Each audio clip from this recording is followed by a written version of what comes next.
Hello guys. Oh my god, look at my eyebrows. This is a part 2 to the video that I posted last time.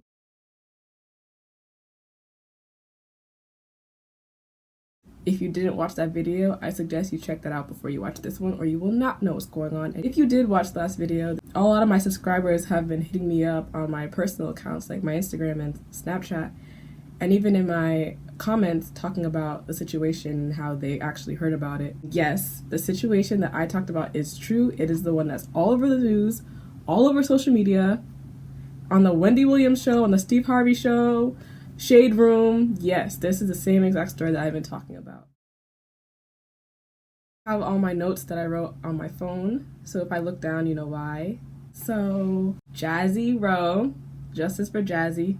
This light is blinding.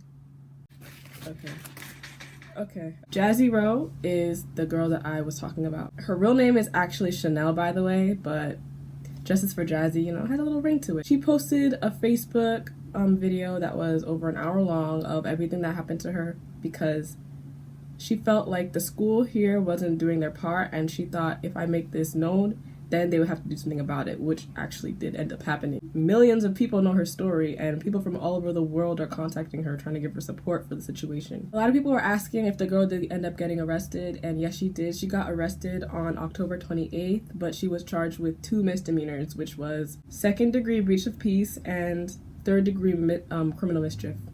And a lot of people were upset with those charges because, like, she could have died.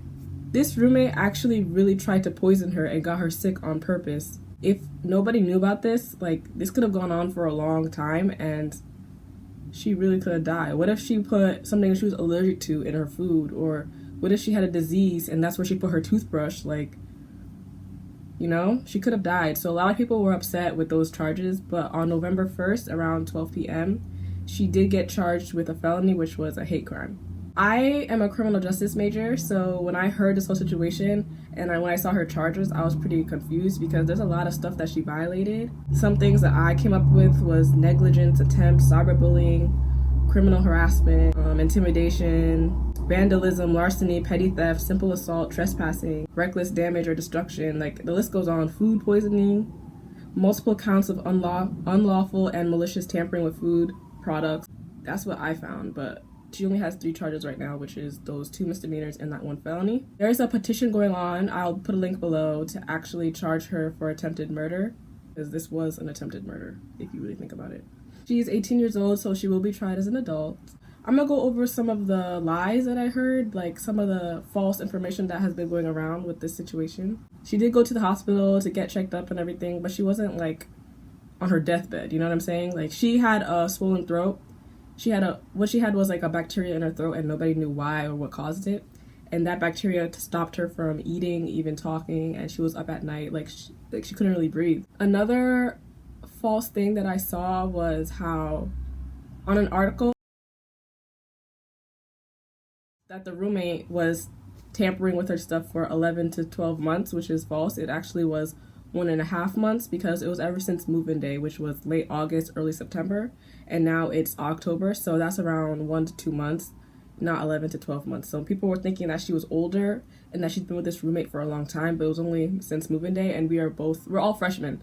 So yeah. Another thing that really doesn't make any sense was in one of the articles, the roommate did admit to doing some things, but not all. And she said that she only said that she did these things just to be funny.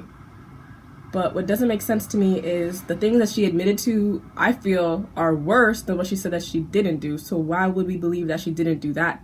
You know what I'm saying? So what she did admit to was putting her blood in her bag. But oh no, I didn't put clam dip in her lotion. No, I didn't do that.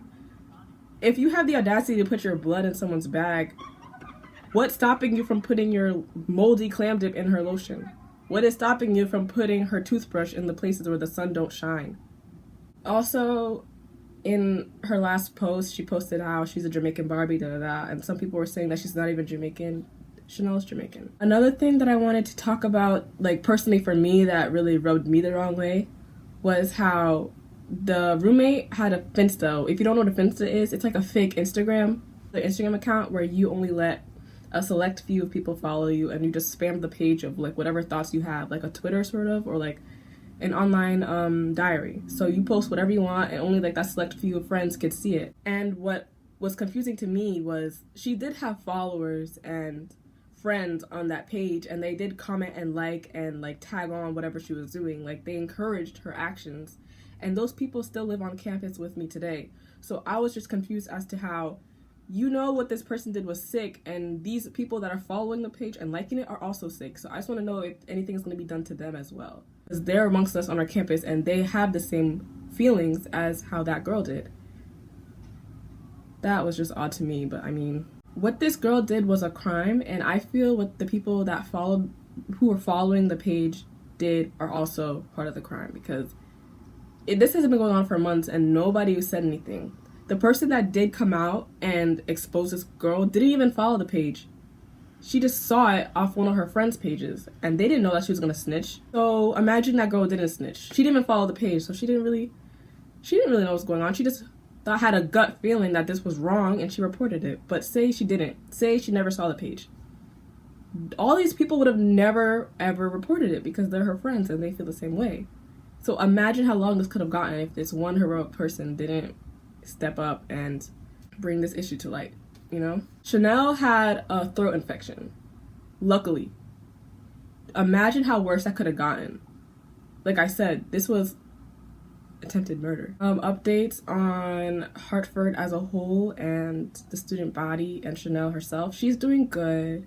She's all out there. Like, this issue is not going to be unspoken about. I feel like this is going to be carrying on for months and months and months, because a lot of people, like I said, Wendy Williams, Steve Harvey, Shade Room, like, she's viral. It's crazy. Like, people are actually opening their eyes to the situation. November 1st at 9-ish, the BSU student union had not a sit-in, but we had like everybody gathered together and we all sat in one of our buildings and we just talked about the situation. The president of the school came, members of the NAACP came, a lot of important people came, bloggers came. Like, it was a big thing, and we were all just voicing our opinions on how we should change, how the community should feel, how what steps we could take to make this better. I'm happy to see this going on. Like, all of us came out together in support of the situation, no matter what color. Like, there was black people, white people, purple people, orange people. Everyone came out to support and speak about the topic, and we came together, really. It's sad that this event happened, but, you know, after a hurricane comes a rainbow, that Katy Perry song. But, like, yeah, because after all of that, I don't know why it took that. Like, this was an extreme measure. What took place was extreme. Like, it shouldn't have to have been this extreme for all of us to be like, there is a problem on campus, and it's happening in other campuses too. And it took this for all of us to come together. But seeing everyone come together was actually a really beautiful thing. Even though some people were there for the clout, just to say that they were there, like, just to brag, like, yeah, I was, like, you know, there was people like that, but I felt majority of people came here for the right reason, and you could tell by how they spoke about it, how they got up and raised their hand and gave suggestions or asked their questions and concerns about the situation. My perspective as a Hartford student, I think that our political system needs to be fixed. I feel there's a lot of laws that prevented Chanel from actually getting justice. That's why Chanel had to go on social media to get her voice to be heard. I feel it's hard for us to get our voice heard with all these laws, like the FERPA law, all these laws that I didn't know existed, that were the reason why this wasn't handled as the way that we wanted it to be handled. Hopefully, everyone takes this into consideration and changes for the better, because this obviously is not right. It shouldn't have took this long for her to get what she deserved.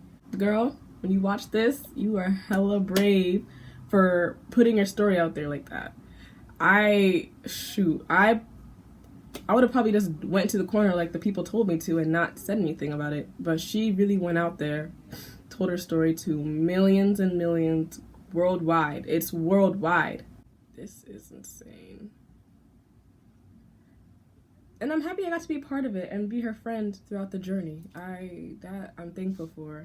And it opened my eyes in ways that I didn't know existed. Oh, the reason why I called her Peanut in my last story time was because her dog's name is Peanut, so I was like, oh my god, Peanut, yeah. This is going to be the last time I'm talking about the situation.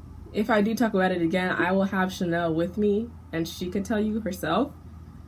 But she's been a busy woman, let me tell you, very busy.